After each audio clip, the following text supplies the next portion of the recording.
جشن، نسلی جوانی میهنن، پرچمی ننگی میلتم، آیتی خودشیناسی خواه، آیتی خودشیناسی خواه، آیتی خودشیناسی خواه.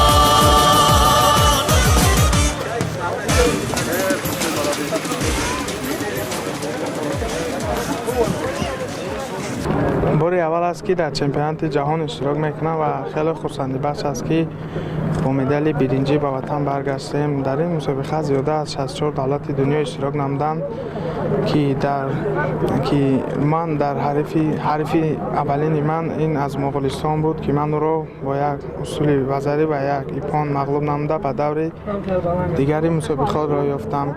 حریف دیگری من باشد از بلاروس بود که من او را یک یوکوی وزری ایپان زده مغلوب نمودم و به دوری نیمانی های به دوری دیگر برآمدم که در دوری دیگر حریف من از خربتیه بود که من او را در ثانیه 42 مغلوب نموده به دوری نیمانی های را خط گرفتم. در دوری نیمانی های حریف من کمال کیتفی روسیایی بود که من او را در جام اروپای برلین که ماهی می دوم سوم می برگزار کرده بود من او را مغلوب نموده بودم و در اینجا باشد از او شکست خوردم.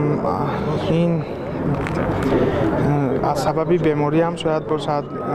من در ثانیه های آخر قوا آزمایی مغلوب شدم و در آخری برای جای سوم نماینده لیتوا را مغلوب نموده سزاوار مدال برنجی چمپیونات جهان شدم.